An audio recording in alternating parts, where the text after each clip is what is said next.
বানাতে খরচ হয় প্রায় 2 থেকে 3 কোটি টাকা। এই রথ আজ অব্দি কোনো স্কুল কিংবা পৃথিবীর মেপে বানানো হয়নি। তবুও প্রত্যেকটা রথের মান এবং ওজনে এক চুলো নড়বড় হয় না।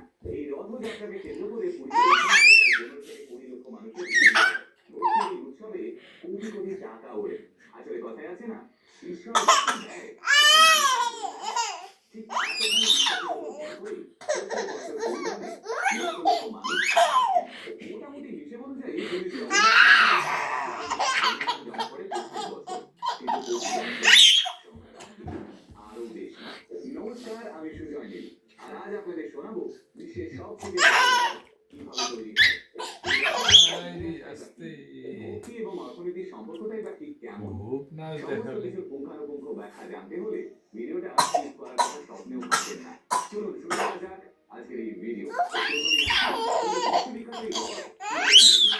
সেই বিষয়ে বিশেষ পদ্ধতিতে তৈরি সোনার কোঠা দিয়ে নিম গাছ কাটা হয়, আর সেই নিম কাঠ দিয়ে তৈরি হয় রথ। তবে সোনার কোঠাটি আগে শ্রী জগন্নাথের মূর্তিতে সরানোর পরে সেটা দিয়ে নিম গাছ কাটা হয়। তবে যে সে নিম গাছের রথ তৈরি করা যায় না। রথ তৈরি করার কাজ হতে হবে সোজা এবং খাঁটি। এই রথ তৈরি করার সময় কারিগররা একসঙ্গে খেতে বসেন। সেই কারিগরকে সেই বছর রথ তৈরি করা থেকে বিরত থাকতে হয়। তা যাক, পরম্পরায় কারিগররা রথ তৈরি করতে শেখেন। স্কেল ব্যবহার করা হয় না, তবুও মাপ একদম সঠিক থাকে।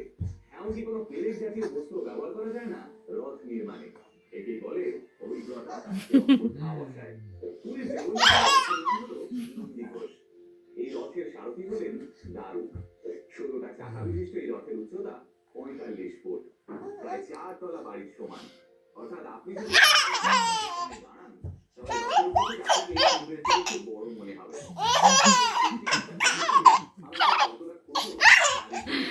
নন্দীঘোষ নামক রথটি, রথের চাকাগুলোর প্রত্যেকটা পরিধি 6 ফুট 6 ইঞ্চি।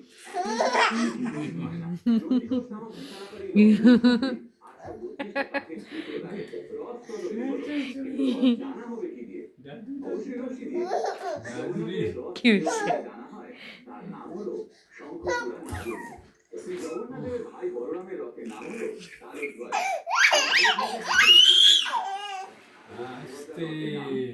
ভয় পাবে এখন, ভয় পেয়েছে, ভয় পেয়েছে। এর নাম ছরবাহানরা। এই সময় পুরীর রাজা পালকি চেপে মন্দির চত্বরে আসেন। কি ভয় পেয়েছো? তাহলে বলি, জগন্নাথ, বলরাম এবং সুভদ্রার রথ অপরিষ্কার রাস্তায় নামে না। ভয় পেয়েছে। মন্দির চত্বর এবং রথ যে পথে অগ্রসর হবে রথযাত্রা।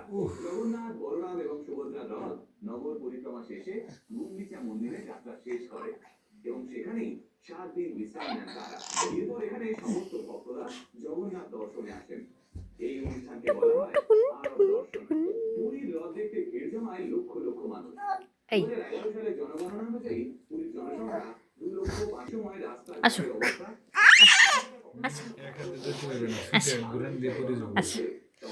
চুনু দাঁড়াও, দাঁড়াও না একবার চুনু।